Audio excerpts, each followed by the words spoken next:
সুপ্রিয় দর্শক, শুরুতেই এই লক্ষ লক্ষ মানুষের জমায়েত একটু দেখে নিন।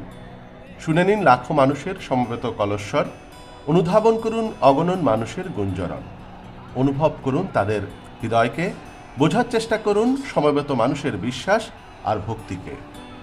স্রষ্টার প্রতি আনুগত্য, তারই প্রেরিত শ্রেষ্ঠ বার্তাবাহকের প্রতি প্রেম আর নিজেকে এই দুইয়ের ভেতর নিমগ্ন করে এই লাখো মানুষ সমবেত হয়েছে। চলুন বিস্তারিত জেনে নিই। চট্টগ্রামে ঈদে মিলাদুন্নবীর একটি অন্যতম গুরুত্বপূর্ণ আয়োজন হচ্ছে জশ্নে জুলুস বা পবিত্র শোভাযাত্রা। প্রতি বছরই আমরা দেখছি যে চট্টগ্রামের জামিয়া আহমদিয়া সুন্নিয়া মাদ্রাসার মাঠ থেকে এই জশ্নে জুলুস শুরু হয় এবং লাখো মানুষ এই জুলুসে অংশগ্রহণ করে। ইতিমধ্যে আমার পেছনে যে লাখো মানুষের সমাগম সেটি দেখে অবশ্যই বুঝতে পাচ্ছেন এই জুলুসকে ঘিরে ঠিক কেমন উদ্দীপনা চট্টগ্রামবাসীর মধ্যে কাজ করে। জশ্নে জুলুসের এই শব্দটির মধ্যে, অর্থাৎ জশ্নে শব্দটি একটি ফার্সি শব্দ, এই শব্দের অর্থ আনন্দ, আর জুলুস শব্দটি আরবি শব্দ, এটির অর্থ পদযাত্রা, অর্থাৎ আনন্দ নিয়ে যে পদযাত্রা সেটি জশ্নে জুলুস। আমরা এই জশ্নে জুলুস চট্টগ্রামের যে এই পবিত্র শোভাযাত্রা, এটির ইতিহাস যেমনটা জানি যে 1974 সালে সর্বপ্রথম মূলত এটি শুরু হয় এবং এটি প্রথম শুরু হয়েছিল কোরবানীগঞ্জের বলুয়ার দিঘির পাড়ের যেই একটি মাদ্রাসা থেকে। পরবর্তীতে এটি জামিয়া আহমদিয়া সুনিয়া এই মাদ্রাসার মাঠ থেকে প্রতি বছরই বিরামহীনভাবে প্রায় চলতি বছর সহ মোট 53 বছর এই জুলুসের আয়োজন করা হচ্ছে।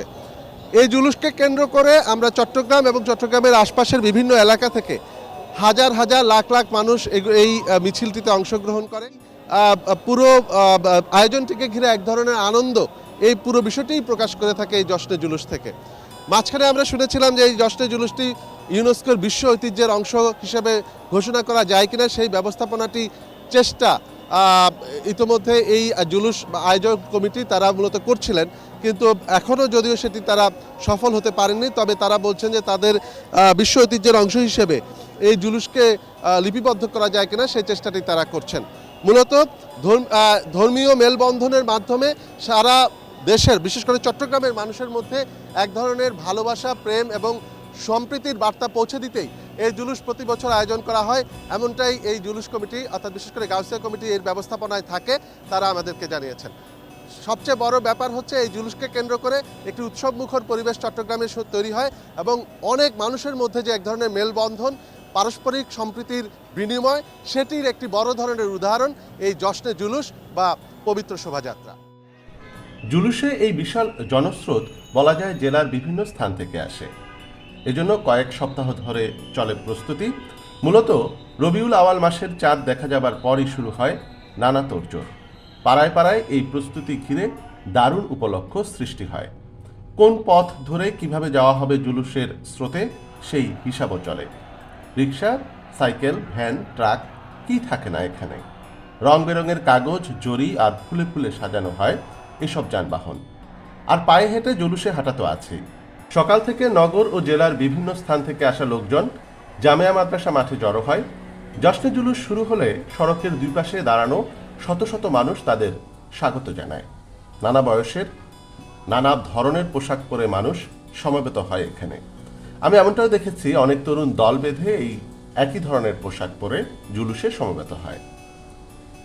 জুলুসের নিরাপত্তা ও শান্তি শৃঙ্খলায় থাকে বিশাল কর্মী বাহিনী। এছাড়া পথে পথে অনেকে জুলুসে অংশগ্রহণকারী মানুষের শ্রান্তি দূর করতে নানা উদ্যোগ নিয়ে থাকেন। কেউ খাবার, কেউ পানি, কেউ বা শরবত নিয়ে সামিল হন।